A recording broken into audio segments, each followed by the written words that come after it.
Boa noite. Fala! Tudo bom, Will? Tudo bem, graças a Deus. E aí? Já avisei aqui que vou entrevistar o meu ídolo, então vai ser um papo de fã. Deixa eu botar uma mesinha melhor pra cá. Beleza.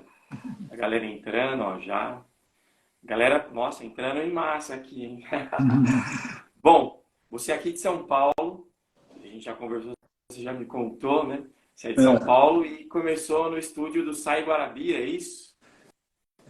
Comecei no estúdio Sai Guarabira, no Vice-Versa, em São Paulo, meados dos anos 70. Entrega a idade, né? É. Mas comecei como assistente de estúdio, comecei a aprender as coisas, né, de estúdio ali com eles. E comecei a despertar minha curiosidade para essa coisa de estúdio. A música já era curiosa e já tocava, tá? Mas foi aí que eu comecei a virar rato de estúdio. Boa. E aí, qual foi o primeiro trabalho profissional em palco que você teve? Olha, em palco, eu toquei fazer algumas. Em palco foi tocando em conjuntos de baile. A gente toquei em vários conjuntos de baile de São Paulo, viajamos Brasil, né? Tô fazendo baile, interior de São Paulo, então direto. Poxa, Isso nos época de 17, 18 anos, tal. Depois, aos 22, eu me mudei para o Rio para tocar na banda de um inglês que tinha acabado de gravar um disco que era o Rich. E foi poxa, lançado Menina Veneno, foi um grande sucesso e a gente saiu excursionando pelo Brasil e pela América do Sul também. poxa. Aí você tocava teclado, né? Tocava teclado e fazia vocal. Legal. E aí, Transas veio, você compôs, mostrou pra ele, como que Transas veio funcionou? mais tarde. Transas veio, isso foi, quando eu comecei a tocar com ele foi em 83, né?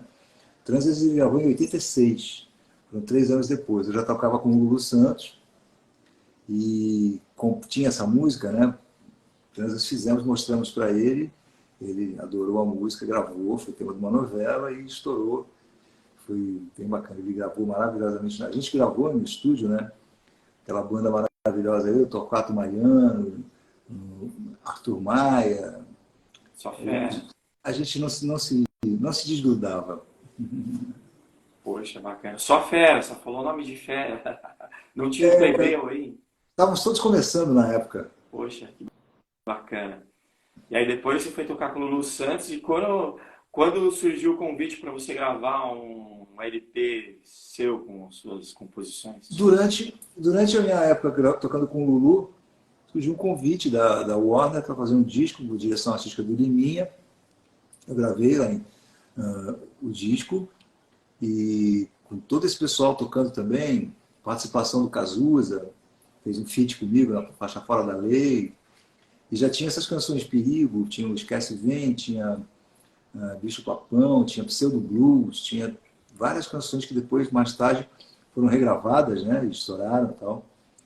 E o Esquece Vem foi escolhida para o tema da novela, né, do outro, e naquele tempo a novela tinha um peso ainda maior do que tem hoje, né? Porque não tinham outros veículos, era rádio e televisão só. Não tínhamos internet, não tínhamos TV a cabo, não tínhamos streaming, não tínhamos nada disso ainda. Então foi um sucesso assim gigantesco, né?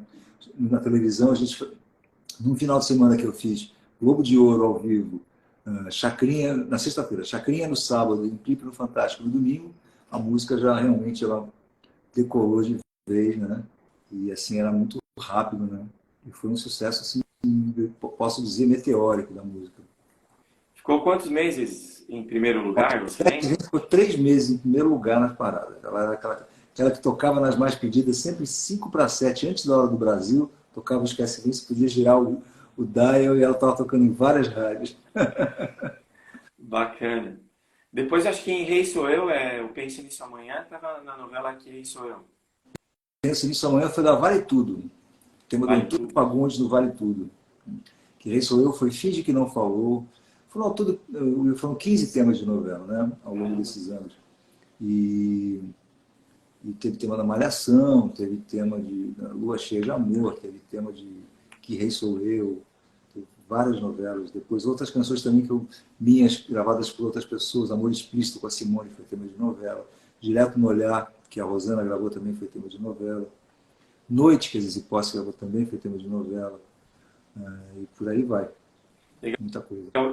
E como surgiam os convites para entrar na trilha da novela? Ou eles selecionavam, colocavam, quando você via já estava lá? Eu, na verdade, não tinha nem convite, não. Convite, por exemplo, teve o Máriozinho Rocha, que foi durante muito tempo o grande diretor artístico musical da Globo, né? Eu tinha uma amizade com ele, porque a gente se conhecia da gravadora, tal, da Poligram, mais tarde virou Universal, né? E ele sempre ligava: ó, Nico, descobri uma música tua aí, tal, isso aqui, vamos botar na trilha da novela tal. E entrava e a gente ficava sabendo depois que tinha entrado, entendeu? Não era nada sobre proposital, nem nada composto para novela. Nunca fiz assim, uma canção para novela, entendeu? E Legal. é uma coisa meio natural. Uhum. Bacana. E depois o álbum Exagerado do Cazuza, você produziu ele inteiro ou... Isso foi em 85, ainda não tinha gravado meu primeiro disco. Eu gravei meu primeiro disco em 87. Em 85, o Cazuza me procurou, ele estava saindo do Barão, não tinha saído ainda, para a gente fazer um álbum. Eu produzi Exagerado ao lado de Ezequiel Neves, falecido, e Ezequiel era o guru do Barão e do Cazuza, né? Era um cara muito ligado à música, um cara mais ligado à concepção, né? E letras e tal. E eu fiz a parte musical toda, fiz os arranjos, escolhi a banda que ia tocar, e foi um disco bem bacana e bem importante, talvez um dos mais importantes que eu tenha produzido, que tinha um peso muito grande. Teve aquele arranjo do clássico Codinome Beija-Flor, né, com aquele piano que eu gravei, com um quarteto de cordas. Então foi um disco bastante relevante na história, né, do pop rock brasileiro, né? Tanto é que Tinha, Codinome até Codinome, hoje. tinha composições suas também nesse Não, disco? não. Até o próprio Codinome me foi oferecido uma parceria, né, durante a gravação, porque eu mudei a música toda, né? Ela era bem diferente. O arranjo passou a fazer parte da canção, né? Mas eu não quis, não, eu não quis misturar. Hoje eu me arrependo um pouco. Mas na época eu achei que eu já era produtor e arranjador do disco, eu não queria forçar, para parecer que eu estava forçando a barra para ter alguma canção no disco, isso eu não queria, sempre fui uma pessoa muito ética nesse sentido. Então não rolou, mas eu me sinto um pouco parceiro também do Codinome.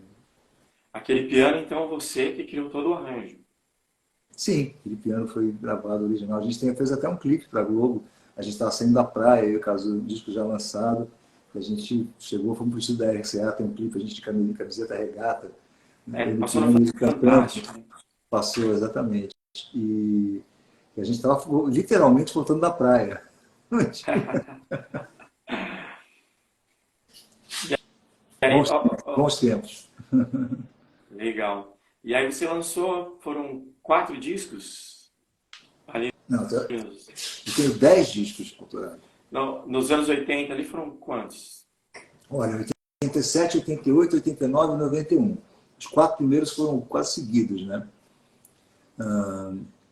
87, o Nico Rezende, 88, o Jogo de Ilusões, 89, Nico, 91, Tudo Ficou para Trás, o quarto, 95, Tapete Azul. Depois eu comecei a dar um espaço, comecei a fazer outras coisas, enfim. Então, 2002 lancei Curta Vida, sexto, não perdi a conta aqui, Curta Vida. 2007 eu lancei o Paraíso Invisível, discos com canções inéditas, né? Depois eu lancei o Nico Piano e Voz. Depois eu lancei o Nico Canta Chet Baker. E depois eu lancei o Sounds of Brazil, um disco instrumental sobre as regiões brasileiras. Completam os 10. Né? E alguns singles. Hoje em dia a gente não, é difícil lançar álbuns completos, né? Você faz uma compilação depois de um tempo. Mas o mais natural é você pegar canção por canção e fazer, gravar, fazer um clipe e tal, e lançar como singles, né? Nos streamings e tal, uma coisa mais usual hoje, né? Legal. O show do Brazilian Day vai virar um DVD ou ficou só Lá nos na Estados memória? Unidos? Isso. Não, ainda não. Já fiz 2 vezes, né? É um show paralelo. Eu fiz o Brazilian Day em Danbury, agora em outubro passado, né? Que é o Brazilian Day, agora ele toma conta dos Estados Unidos. Danbury é uma cidade próxima de Nova York, né? Fica 2, 3 horas de Nova York. e tem uma comunidade brasileira muito grande. E fiz um show maravilhoso lá. Na verdade, o Brasileirense comemora no domingo, né? É um dia de shows. Eu fiz um jantar num clube maravilhoso, um clube português, assim, uma coisa, sabe, super sofisticada. E fiz, e para nossa surpresa, foi um grande sucesso, né? A gente teve que aumentar o número de lugares porque a procura foi muito grande. E é legal, eu não registrei esse disco em DVD não, mas quem sabe da próxima vez a gente... Em outubro eu fiz 3 shows lá na região. Fiz Orlando, fiz o Danbury, fiz um show em... fiz um evento fechado, toquei numa festa, perto de um castelo em Connecticut. E nos próximos eu vou cuidar disso, de registrar em vídeo para a gente poder fazer um DVD. Poxa, bacana. E turnê na Europa? Conta um pouco pra gente. Na verdade, eu não fiz uma turnê, eu fiz um show em Lisboa, né, em novembro, agora, numa casa muito linda, num jazz club em Lisboa. Na verdade, o intuito da minha viagem foi conhecer meu neto, né? E minha filha mais velha mora lá em Guimarães e eu tinha que conhecer meu neto porque ele está fazendo um ano daqui a 3 dias. Então, eu tive que arrumar um espacinho na agenda para poder tirar uma semana para poder ir a Portugal. Aí eu aproveitei e fiz um show em Lisboa. Fiquei uma semana, viajei Portugal de carro, maravilhoso, uma viagem linda. Mas tive que voltar rapidinho, porque tinha um show aqui no Rio, na Cidade das Artes, no sábado seguinte, então não deu para ficar muito tempo. Então não chegou a ser uma turnê, mas eu alinhei várias coisas para o ano que vem, para a gente poder fazer, porque a Europa é maravilhosa, né? Tem vários lugares. Portugal é um lugar que tem muito lugar para se fazer show. Tem Cascais, tem Porto, tem muitos lugares legais. E quem sabe da próxima vez a gente consegue esticar um pouco mais. Poxa, bacana. E previsão de um disco novo de inéditas, você tem? A gente vem lançando singles, né, que são várias inéditas, né? A ideia é compilar esses singles com mais 3 ou 4 inéditas e fazer um álbum, né?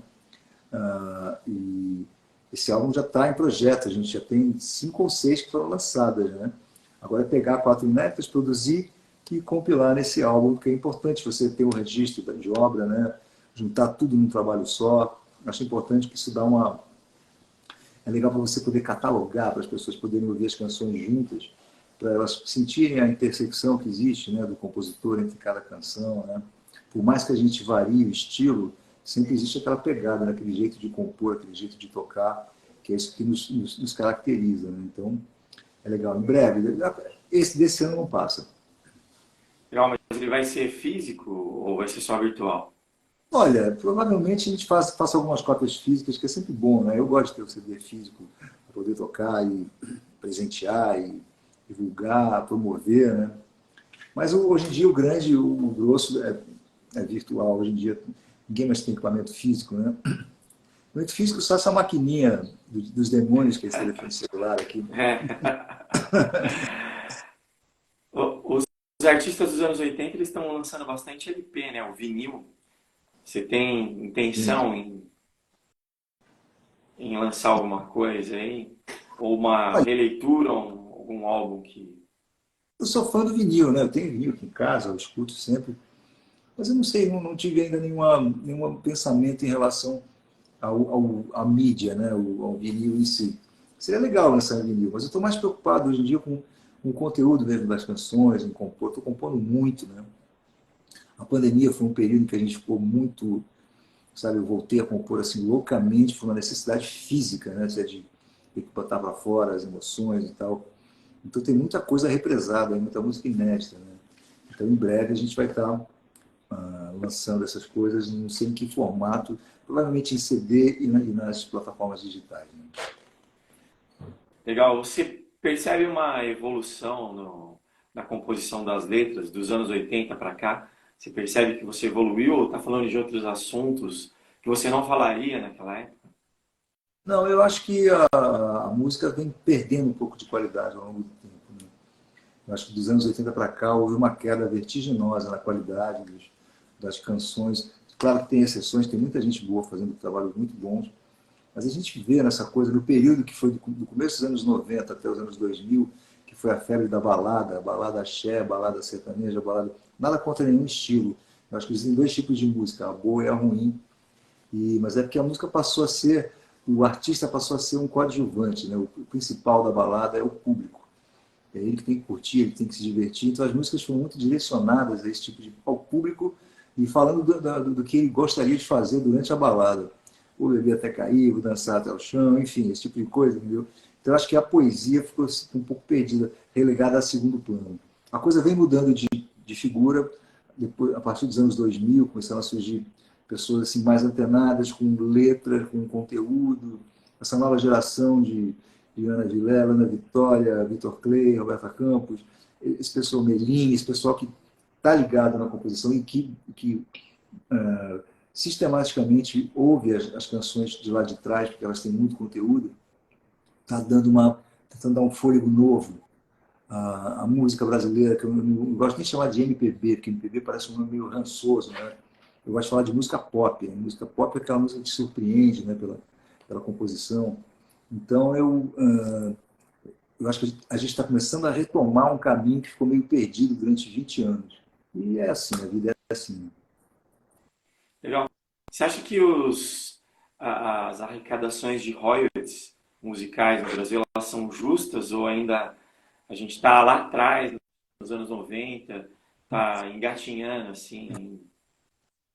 Olha, já foi pior, né? Já foi pior. Melhorou bastante, mas ainda tem uma longa estrada a se caminhar no direito autoral no Brasil. Né? Acho que ainda tem muita coisa para se rever, muita coisa para se aprimorar, né? No nosso modelo de arrecadação. Existem muitos homônimos ainda de músicas que conseguem resgatar direitos de canções que não são suas, quer dizer, tem muita coisa ainda errada, né? nessa arrecadação, e principalmente na distribuição.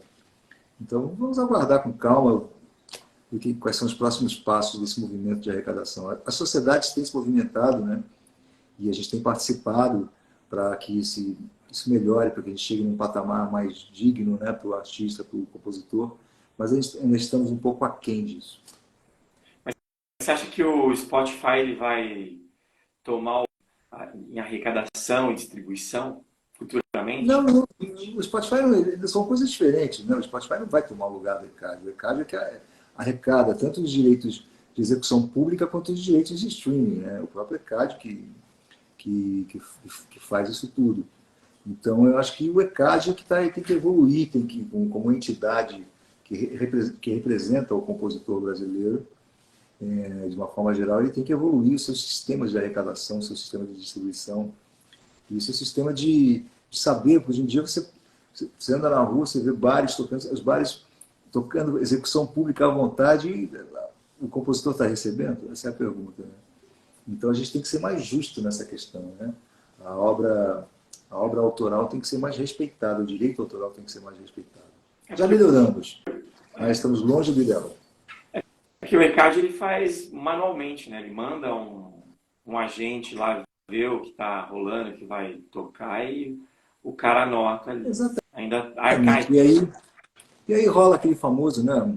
O famoso, o cara chega lá, eu não estou aqui, né, 5% da porta, que vai tudo bonitinho. Não, o cara leva ali um jabá e preenche a ficha ali de qualquer maneira, e o autor, na verdade, acaba não recebendo, entendeu? Você acha que é Acontece cômodo? muito isso. Você Oi? acha que é cômodo para eles? Você acha que é cômodo para o ECAD, então, essa situação? Não, não, o ECAD não tem esse controle, são os fiscais do ECAD que às vezes você não pode controlar as pessoas, né? Não pode controlar a honestidade das pessoas. Então, muitas vezes acontece isso e é uma coisa incontrolável. Quantos shows acontecem hoje, uma quinta-feira, quantos shows estão acontecendo no Brasil? São milhões, né? Então, você não tem como controlar tudo. Mas as músicas estão lá e todas as canções têm autores, né? Teoricamente, todos deveriam estar recebendo, só que não é assim que acontece nem sempre, né? Legal. E vamos mudar um pouco de assunto agora. Sua relação com o jazz, eu sei que você faz o pop rock, o MPB, né? Mas a sua grande paixão é o jazz. Conta um pouco É, dos uma seus delas, projetos né? de jazz. Na verdade, o projeto de cantar, eu comecei cantando a minha paixão, eu tenho um cara que eu sou apaixonado, que é o Chet Baker, que eu sempre fui, e eu sempre quis fazer um trabalho cantando canções do Chet Baker, e consegui fazer isso há alguns anos atrás, e registrar num DVD, e que também acabou virando um CD, né? Cantando canções com um quinteto acústico maravilhoso e tal, com os arranjos próximos dos originais, mas o jazz, na verdade, não existe nunca nada igual, né? Cada vez você interpreta de uma maneira. E é um trabalho muito pop, na verdade, porque são canções pequenas, canções curtas. Eu gosto do jazz assim, sabe, com solos melódicos, é o chamado cool jazz, né? E o Chet Baker é um gênio, cantando maravilhosamente, tocando trompete maravilhosamente.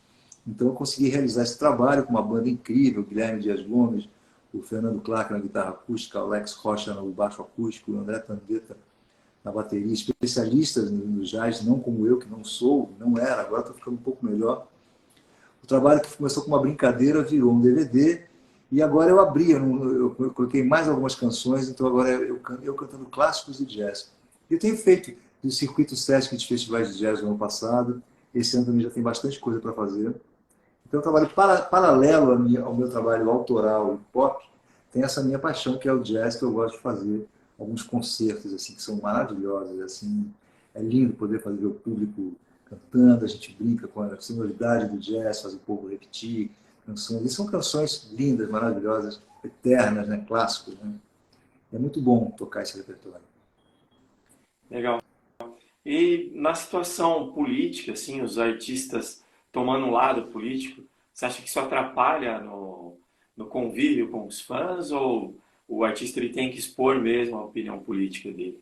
Eu acho que isso é de cada um, entendeu? Eu acho que cada um tem o seu viés político, cada um tem a sua maneira de lidar com o seu público. Eu, particularmente, não gosto muito de falar de política, não. E, na verdade, não tenho muito o que falar de política, porque eu não sou nem de um lado nem de outro. Por exemplo, eu não votei nem no Lula nem no Bolsonaro. Eu posso falar isso tranquilamente, porque nenhum dos dois me representa, entendeu? Então, quer dizer, cada um tem direito de ter a sua opinião e cada um tem direito de ter a sua opinião respeitada. Eu não quero ver, sabe, patrulha ideológica e dizendo que eu tenho que ser isso, que eu tenho que ser aquilo. Não é, cada um é aquilo que quer pode se expressar ou não. Eu tenho o direito de ficar calado, eu tenho o direito de falar alguma coisa que não ofenda a opinião alheia, entendeu? A gente vive um momento de tempos de muito ódio, né? A internet facilita isso, porque por trás de um avatar você pode disseminar o ódio que for. Eu sou totalmente contrário a isso. Eu sou o cara que prego a paz, prego a igualdade, prego a democracia, essas coisas que foram direitos conquistados durante tantos anos pela humanidade. A gente não pode abrir mão disso de maneira nenhuma. Mas cada um tem o seu viés político e pode expressá-lo ou não. Eu prefiro falar nos meus canais de redes sociais, tal, eu prefiro falar de música, que é o que eu gosto de falar e de fazer, entendeu? Tem muita gente falando de política e falando mal de política. E muita gente, sabe, demonizando a opinião alheia, e famílias brigando, famílias... Então, eu acho tudo isso muito ruim, entendeu? Eu acho que a gente tem que ter liberdade para falar, para escolher, e ninguém tem nada a ver com a nossa opinião, entendeu? Eu, particularmente, prefiro me manter fora dessa discussão. Legal. E voltando lá, as suas influências musicais aí dos anos 70, dos anos 80, quais eram? Eu sempre ouvi... Bom, meu pai, sempre escutei jazz, sempre escutei música clássica com meu pai, né? E sempre escutei rock progressivo com meus irmãos mais velhos. Yes, Genesis, Pink Floyd, King Crimson, Triunvirate, coisas... E escutava também José Feliciano, escutava Emílio Santiago, escutava Roberto Carlos. É o que eu te falei, existem dois tipos de música, boa e a ruim. Meu pai tinha um gosto muito legal, muito bom, né? Então eu escutava bom jazz, boa música clássica, boa música brasileira, bons rocks progressivos, boas bandas de rock, né? Então eu acho que a minha formação musical foi bem bacana, né? Porque eu consegui ouvir bastante coisa diferente e bastante coisa boa, né? Então foi um caldeirão musical que me formou assim bem interessante.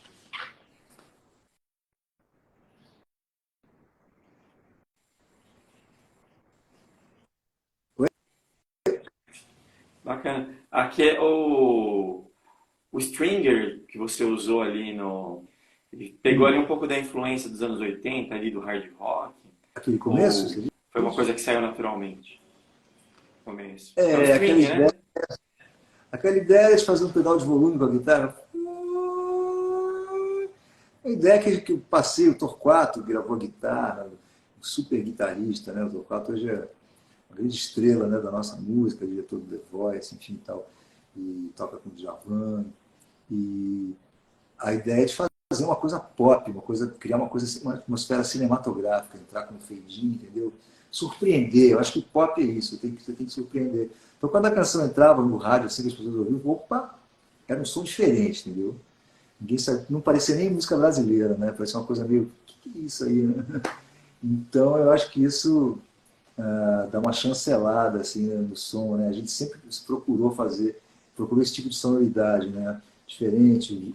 E eu sempre gravei com os músicos bem, sempre foram quase os mesmos músicos, né? O Arthur Maia no baixo sem traste, o Torquato na guitarra, abusando dos efeitos, dos delays e tal. Então, uma sonoridade que acabou sendo criada. Eu fui criando porque é uma coisa que eu gostava e eu buscava, né? Isso estúdio, essa coisa, os arranjos de estúdio na pop music são muito, como é que você faz? É muito investigativos, né? Você vai buscando timbres, sonoridades novas, até encontrar aquilo que, que você gosta.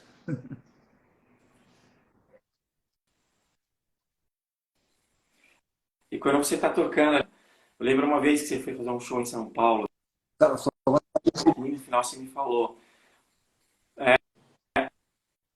falhou, tá tua ouvindo agora? voz, não me escutei direito.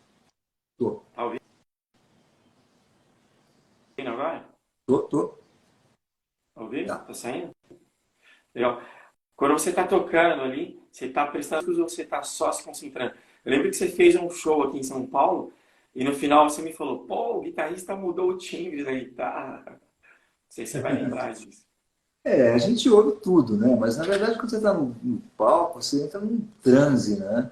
Entra num transe e eu entrego a música completamente, né? Então não tem muito. Claro que você está antenado, está ligado em tudo que está acontecendo, mas o palco é uma coisa assim, uma coisa espiritual, né? A música é algo espiritual. Você entra de cara assim, começa a tocar, está no play mesmo, assim, mas tocando com uma banda, ou mesmo tocando sozinho, é uma experiência muito única, né? Cada apresentação é uma experiência única, é uma performance única, né? Então eu me entrego totalmente, é uma viagem. Eu meio que saio, o espírito começa a voar, a levitar. Né? Legal. Quando você anda na rua, assim, as pessoas geralmente te abordam ou olham assim meio... Não, as pessoas, quer dizer, conhecem, algumas me conhecem, algumas falam comigo, algumas. E não é aquela coisa, né, como se eu estivesse tocando todo dia, o tempo todo, aparecendo o tempo todo na TV, né, como já foi. Mas as pessoas conhecem, lembram tal, e bastante gente fala comigo. Me abordam e eu sou super tranquilo, natural, falo com todo mundo, não há problema, não tem frescura nenhuma. Aqui nos metrôs de São Paulo, você pode encontrar um Nico Rezende que ele sai do Uber e pega o metrô. Ah, tranquilo, eu tô andando de metrô legal, não tem problema nenhum. É. Teve uma vez que eu marquei com você e você estava vindo de Uber e estava no engarrafamento. Passou perto É, do metrô, você pediu para descer e pegou o metrô. é, quando não dá, a E, gente, a gente vai, faz de outra maneira, né? Não tem problema, não tem o menor problema de andar de transporte público e aparecer, sem problema. Essa pessoa, se me abordar, eu vou falar, vou tirar foto, não tem o menor problema, não tem nada demais.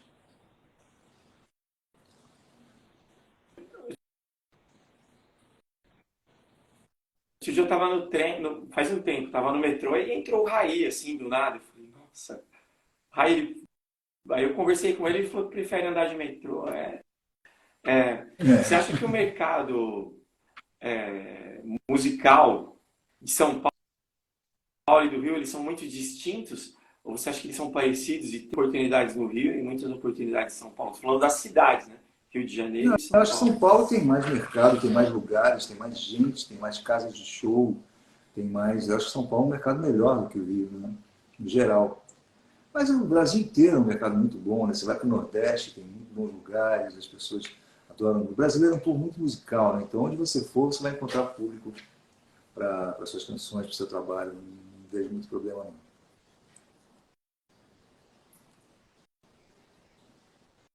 você fazia turnês intermináveis também ou Opa, era mais ponderado?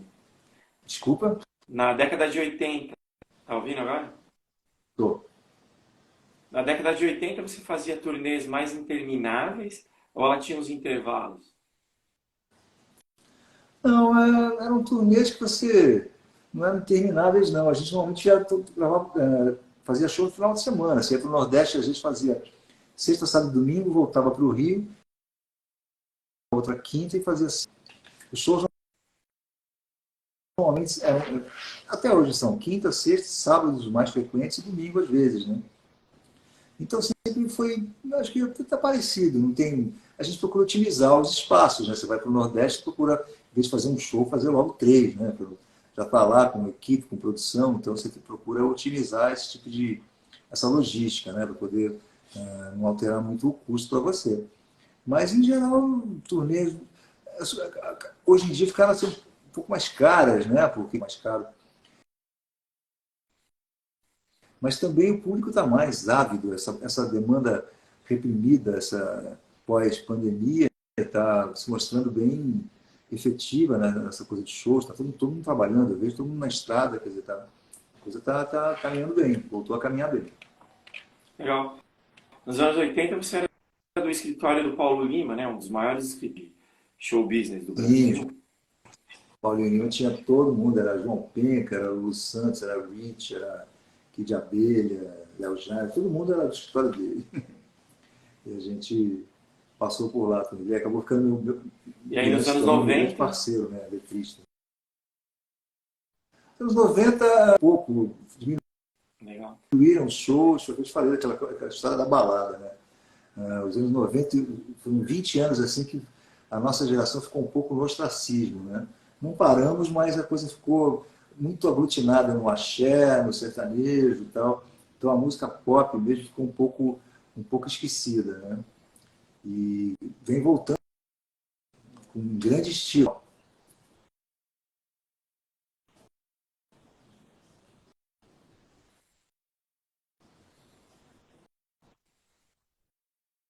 Você acha que Oi? as gravadoras elas fazem falta nos dias de hoje? O que a gravadora fazia Ih, tua voz está travando legal. Não estou te ouvindo. hoje em dia? A gravadora? Travou? Você Não, acha acho que que o modelo de as gravadora gravadoras elas fazem foi falta com o artista? substituído. Todo artista hoje tem a sua estrutura, grava, tem seu estúdio, tem a sua equipe própria de divulgação, de marketing digital. Acho que a gravadora não existe mais aquele papel primordial que tinha na época dos anos 70, anos 80, anos 90. A gravadora hoje, cada artista tem a sua própria gravadora, tem o seu próprio canal de divulgação, tem a sua rede social. Acho que a coisa está um pouco mais, está bastante mais independente para todo mundo. E o que você acha que a gravadora fazia e que o artista hoje em dia não consegue fazer tão bem assim? Dinheiro era muito forte, né? Então eles podiam investir bastante no artista, que hoje em dia cada um trabalha com recursos próprios, essa coisa de divulgação, de rádio, Talvez. televisão, quer dizer, a gravadora tinha uma estrutura muito grande, que o artista nem sempre tem, né? Então tinha aquela coisa de beats de rádio, dia da execução das músicas, e forçava, e tinha dinheiro para bancar essa logística toda, que nem sempre o artista tem. Isso, na verdade, faz um pouco de falta.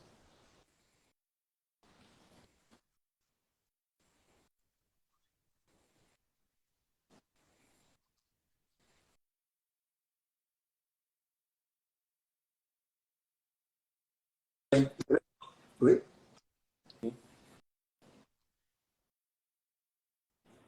Falhou a tua voz. Tudo que vai subindo muito rápido.